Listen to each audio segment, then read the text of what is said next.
Greetings, Earthlings! Today I'm back with a review of an industry-standard multi-pattern condenser microphone. That microphone being the AKG C414 XLS, not to be confused with the XLII. If you are interested in this microphone, it will cost you around $1,100. I will throw some links down below. For this review, I have the microphone connected directly to the Focusrite 18i20 2nd Gen. My gain is set at around 115, and I am on the cardioid polar pattern with no filters engaged. I will not do any kind of post-processing, but I may boost it in post, so check the doobly-doo to see what I diddly did. And now let's talk about what comes in the box. But you know I can't throw this because I'll break everything, and that's stupid. So that was tight, yo. First off, everything comes in this really nice metal hardshell carrying case. You will of course get the microphone. You'll also get a dust cover to keep dust off the mic while it's on the stand. You'll get a shock mount with a 5/8 to 3/8 inch microphone stand adapter, a foam windscreen, a pop filter, and some documentation including a measurement of your specific microphone. Then as far as the build quality, I have no complaints about this thing, and I better not given the $1,100 price tag. These are microphones that you typically see in studios for decades, so I wouldn't be too concerned about the microphone failing. It really does feel well designed and well put together. But the microphone has an all-metal body and a metal mesh grill, which is a little bit malleable, so I would be a little bit careful with that. I would try not to hit it with a drumstick or anything. Just keep that in mind. On the front of the microphone, you'll find a plastic polar pattern selection switch, which allows you to switch between the 9 available polar patterns. And yeah, that's right, there are 9 polar patterns on this thing. As you move around to the sides, there is nothing on the side, but you see that classic rectangular look. On the rear, you have 2 additional switches. One is going to give you an option for a -6, -12, or -18 dB pad, and the second switch will allow you to engage the 40 Hz, 80 Hz, or 160 Hz high-pass filter.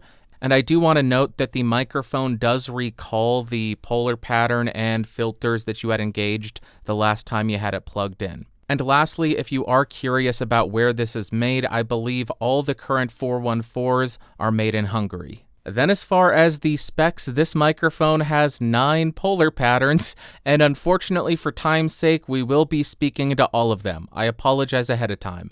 It has a frequency response of 20 Hz to 20 kHz, a sensitivity of around -33 dB, a self-noise of only 6 dBA, a max SPL of 140 dB without any pads, but up to 158 with the pads enabled, an impedance of 200 ohms, and a phantom power requirement of plus 48 volts.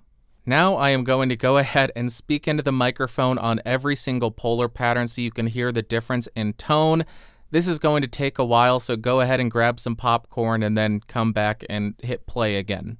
First up, we are on the omnidirectional polar pattern, and we should hear very little change to the tone as we move all the way around the microphone. It should pick it up pretty consistently. Now I am in between the omnidirectional and wide cardioid polar pattern around 90 degrees, then going around to the rear of the microphone, continuing around to the second 90-degree angle, and then ending at the front of the mic. Now I am on the wide cardioid polar pattern, moving around to 90 degrees, continuing around to 180 degrees, here's the rear of the mic, continuing around to the second 90-degree angle, and then ending at the front of the mic. Now we are between the wide cardioid and cardioid pattern, and we are moving around to 90 degrees. You should hear the side getting more dead as we move along the patterns, going around to 180 degrees. You should hear it dead here as well, continuing around to the second 90-degree angle, and then ending at the front of the mic. Now we are on the regular cardioid mode, and we will go around to 90 degrees. You should hear less of me here, continuing around to 180, should hear less of me here as well, continuing around to the second 90-degree angle, and then rotating and ending at the front of the mic. Now we are between the cardioid and hypercardioid polar pattern, moving around to 90 degrees, should be dead here, continuing around to the rear of the mic. We'll start to have another lobe of sensitivity here. You can hear that in the upper mids, really kind of sounding, going around to the second 90-degree angle, and then at the front of the mic. Now we are on the full hypercardioid pattern, moving around to 90 degrees, should be very dead here, going around to 180 degrees. You can hear that lobe of sensitivity. It sounds terrible back here. If you have reflections, do not use this. Going around to the second 90-degree angle, and then ending at the front of the mic. Now we're between hypercardioid and figure 8. We will go around to 180 degrees, should be even more dead here, going around to 180 degrees. Yikes. Doesn't sound good here. If you have reflections going into the rear of the microphone, avoid these last couple patterns. Going around to the second dead area, and then rotating and ending at the front of the mic. And lastly, we are on the figure 8 pattern. We will go to 180 degrees, the deadest area on this microphone of any polar pattern, I would guess. Then going around to 180 degrees. It sounds quite different from the rear on the figure 8. Then going around to the second dead area, and then ending at the front of the mic. One last time, this is the front on the figure 8, and this is the rear on the figure 8. Quite different sounding to my ears. We are back on the cardioid polar pattern, and now let's see how well this microphone does at rejecting plosives, and we will use the provided AKG pop filter. Please bring pizza pronto. Please bring pizza pronto. Please bring pizza pronto. And we'll also check how the windscreen performs here. Please bring pizza pronto. Please bring pizza pronto. Please bring pizza pronto. Now I am right on top of the microphone to demonstrate the proximity effect on this thing.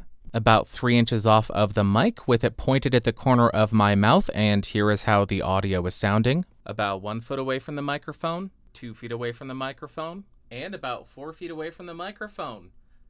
This area is really weird. Now I am typing on a keyboard with Gatoron blue switches to see how much of my voice versus how much of the keyboard it picks up. And for all you gaming types, now I am typing on the sad W key. Here is how the microphone sounds on the cardioid polar pattern in a well-treated room. There is the microphone right there. I think you can see that. And here is how the microphone sounds in a completely untreated room on the cardioid polar pattern in a neutral mode, no high pass, no pad, no nothing. Next, to see how well the provided shock mount does at rejecting any kind of actual shocks, I will go ahead and bump on my desk to see how much of that it rejects. And I'll tap the boom arm.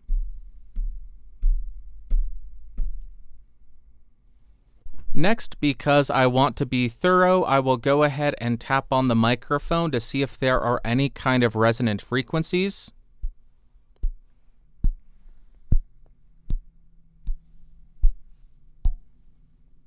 Next, I want to see how transparent the provided foam windscreen is. Currently, I'm maybe 3 to 4 inches away from the mic on the cardioid mode, no filters engaged, without the foam windscreen installed, and here is how it is sounding. I will also go ahead and blow on the microphone. Sounds weird. There you go. Sounds terrible. And now I am at the exact same distance, same everything. I just have thrown on the foam windscreen, and here is how it is sounding. I will blow into the microphone again. A little bit of an improvement there. The wind still gets through, but you really shouldn't be doing that. Just don't do that, and I think it'll be pretty effective at reducing wind sound. Now I'm back right on top of the microphone to really accentuate the proximity effect so we can really pay attention to the high pass filter. Currently, the microphone is in neutral mode, and here is how it is sounding. Now I have engaged the 40 Hz high-pass filter, same distance, same gain setting, same everything. Here is how it is sounding. Now the high-pass filter is set to 80 Hz, and you can start to hear it cutting out a bit of that unnecessary low end, but also starting to affect the tone of my voice, but still sounds pretty good, at least in my headphones while I'm monitoring, and we have one more to test out. Lastly, we have the high-pass filter set to 160 Hz. This is probably a bit too aggressive for the majority of voices, but for guitar, for a bunch of other uses, this may come into play, and there you go, the 160 Hz high-pass filter. Now I am getting excruciatingly pedantic, but I am going to use the buttons on the microphone to see what kind of noise is transferred to the recording and to see if there are any kind of pops as you switch the polar patterns, engage the pads, or while you're engaging the high-pass filters. This is the polar pattern.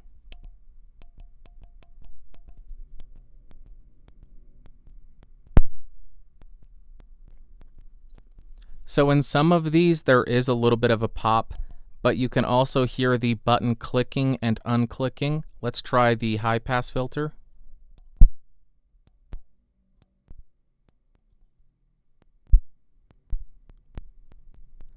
Yeah, a bit more aggressive on that one, and now let's try the pad. Going to -6, and then continue talking, and going to -12, continues to decrease. -18, continuing to decrease. Go back to 0, and it slowly should come back. It's coming back, and getting back to full volume. A very slow process. I think Austrian audio did something very similar there, where the pads are not immediate. They are more of a gradual decrease and increase in volume. There you go. So a little bit of a click and pop while you're changing everything with the buttons on the microphone. Next, I want to do a very quick comparison between the 414 XLS and some other competitors' 414 style microphones to see how it stacks up against the other options. Like always, we'll start on the microphone we're reviewing. This is the 414 XLS, 6 inches off, cardioid polar pattern, no filters engaged, and the gain is at around 115. Check the lower third to see how much I boosted it, and let's jump to the first microphone. Okay, first up, we are on the C414. This is a $500 C414 style looking microphone. Very similar features, very similar functions, but as I mentioned, about half the price. And I am on the cardioid mode, same gain setting, same distance, no high pass, no nothing. And here is how it is sounding. And I apologize to anybody if I said verse, because people get really mad. I mess that up all the time. Let's jump back to the 414. Back on the XLS, same gain setting, same distance, nothing has changed. But here is how the microphone sounds, just so you can get a feel for it. And let's jump to another mic and do another comparison. Next up, we have the Shure KSM44A, cardioid mode, no filters engaged, 6 inches off, and the gain is still at 115. And here is how this is sounding compared to the 414 XLS. Back on the 414 XLS again for a third time, cardioid mode, no filters, 115 on the gain. Here's how it sounds. Let's jump to a third microphone and see how that sounds. Next, we are on the Peluso P414. This is going for more of the vintage 414, if I am not mistaken. I think they may even have a brass capsule in here. Correct me if I'm wrong. I do need to get around to reviewing this as well. Cardioid mode, no filters, no nothing, but same distance and same gain setting. This goes for $1,050, so $50 cheaper than the actual AKG C414, and I think this is actually mainly manufactured in the US, but that's the Peluso P414. Let's jump back and do another comparison. And again, we are back on the 414 by AKG, the XLS version, and here is how it's sounding. I know people get really triggered when I say 414 or 414. Let's jump to another mic. Next up, we're on the alternative from AKG from the XLS. This is the AKG C414 XLII, cardioid mode, no filters, no pads engaged. And here is how it is sounding 6 inches away. You should hear a little bit more in the top end, a little bit more crispiness, a little bit more like the vintage C12, a little bit airier, I should say. But there you go, $1,100 versus $1,100. Why not do the comparison? Let's do one more. And hey, we are back on the 414 again, so you can hear how this sounds before we jump to another microphone and do another comparison for spoken word. Let's jump over to that now. And lastly, we have the Austrian audio, OC818, 818, or 818. I am 6 inches off, cardioid mode, no high pass filter, no pad, no nothing engaged. 115 on the Focusrite 18i20, 6 inches off. Check the lower third because I will have to boost this one a bit more than the 414s. And I think that is it for the comparisons. I want to hear from you. Which of these Actually, we're going to do one more. We're going to do one more because I have to include this in everything. Okay. One more mic. And because I don't know how many microphones we are going to be comparing, I am back on the 414 XLS again. Same distance, same gain settings, same polar pattern, mode, everything. Here is how it sounds. Let's jump to another mic and let you hear how it compares to that. Yes, of course, we had to include the U87 Ai, cardioid polar pattern, no pad, no high pass filter. I did decrease the gain on the interface to 12 o'clock because this is one hot sucker right here. Very, very loud. But just because I have to get my money's worth out of owning this, here's the U87 Ai. And they're not comparable really at all. But let me know in the comments down below, which of these microphones did you like the best? Did you like the XLS, the XL2, the Austrian audio, the Peluso? Yeah, we'll be doing that one sometime in the future. The KSM44A or the SE Electronics or the U87. Let me know in the comments down below.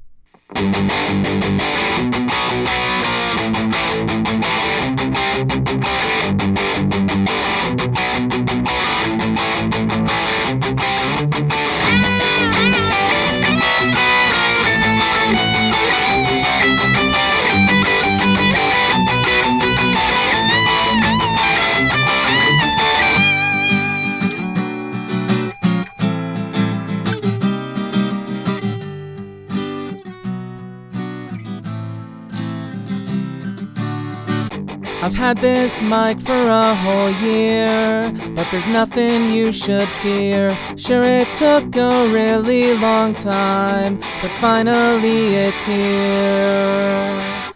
Now, I know it takes a long time sometimes, but I had to use this on the podcast for a month and then sit on it for 2 years before getting around to doing it, so we finally did it. Also, tell me what song those chords are from, because it reminds me a lot of NoFX, but I don't know what song it is. Tell me in the comments down below. Alrighty, I think that it's safe to say that this microphone or one of its kin, whether it be from AKG, Austrian Audio, Peluso, whatever, I think that these are studio essentials because they are so incredibly versatile. And first up, in terms of pros, as I just mentioned, this thing is just insanely versatile with 9 very usable polar patterns, with pads, and with high-pass filters at 40, 80, and 160 hertz. You also have only a 6 dBA self-noise, which is incredible and awesome to see. A max SPL of 158 dB.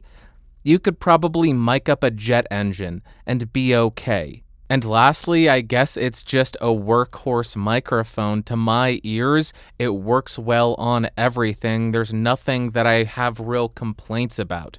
That's very rare. And then when we get to cons, I am getting a little bit nitpicky here, but on some of the polar patterns, mainly the hypercardioid, the rear lobe of sensitivity started to get a little bit wonky and sounded quite rough. And secondly, this is very nitpicky, I want a regular microphone mount as well for this price. Give me something so I can mic it and use this mic in smaller areas as well. Come on, AKG, it's what, $5-10? Get with it. Next up, as far as my overall thoughts and opinions of this microphone, on the electric guitar, I absolutely loved how this thing sounded. The low end just got out of the way, but it didn't come across as thin or anemic, still sounded nice and full. The mids aren't necessarily too forward, so if you're going for that more mid-forward and biting mids, it isn't going to offer that. And then the top end captured every bit of crispiness of the guitar, every bit of detail up there. I would absolutely pick this and throw it in front of a guitar amp for a session, no questions asked. Then on the acoustic guitar, again, I found myself enjoying it. I will say it's not necessarily the most exciting sound. Somebody isn't going to hear it and jump out of their seat with joy, but it is a very unoffensive sound that just works. It is clear, it is detailed, it is articulate. It works so well, and I feel as though you could easily shape this and get it to work in any kind of mix. Next up for singing, again, I found myself really enjoying how it sounded. The thing that stood out to me is it gives you a bit of that Austrian microphone flavor, but it doesn't overdo it. If you like the 414 XLII or you like the C12, but you don't want to be that aggressive in the top end, that aggressive with the air, then I think this is a great middle ground. You get that Austrian flavor, but it's not overdone. I don't think this is necessarily a popular singing vocal microphone, but I found myself rather enjoying it. And lastly, for spoken word, it's definitely not the smoothest sounding microphone, which is something that I always look for, but it is a very clear and detailed and articulate sound. Definitely wouldn't be my first pick for a spoken word microphone, but it can work. I used this for 5 episodes on my podcast over the last year, and once you throw on a de-esser and a compressor, maybe an LA2A, then it really smooths it out and you can get some really nice spoken word tones out of it. And to wrap up, would I recommend the AKG C414, 414, or 414 XLS? Like always, both yes and no. We'll start with the no, and as I just mentioned, this isn't my favorite microphone for spoken word because I find it to be not the smoothest sound, and at $1,100, I would prefer a slightly smoother top end. If I was selecting a multi-pattern condenser microphone at this price point, I would probably go with the OC818 because I think it is a bit smoother and a bit more pleasing and would likely lend itself more for long-form content. But on the other hand, if you run a studio and you want a workhorse microphone, absolutely I would recommend this thing because although it's not my favorite on everything, I think it works and can work extremely well on everything that I threw at it. And if you have one of these for your studio and you are doing voiceover, absolutely it can work. Nobody's going to hear this and say, oh my gosh, they're using that. I've never heard a worse sound. No. Keep in mind, I am being extremely nitpicky here. 99.9% of people would hear this and say, oh my gosh, it sounds amazing on everything. I'm being nitpicky here. But if you run a studio, 100% I would recommend it because it is so incredibly versatile, works well on everything that I threw at it, and I think you'll probably end up finding the same thing if you do want that Austrian style of sound, but a little bit more tame compared to the XL2. And I think that's it for this video. I have nothing else to say. I would love to hear from you. Which of these mics was your favorite? Also, what mics are you interested in me reviewing in the future? Or what topics would you like me to cover? If you did find the video fun, interesting, or helpful, go ahead and give me a thumbs up. Hated it, thumbs down. Also, a huge thank you to the members. These are the $5 members and higher. Really does help me continue to bring you these videos, so thank you all very much. I'll talk to you later. Bye.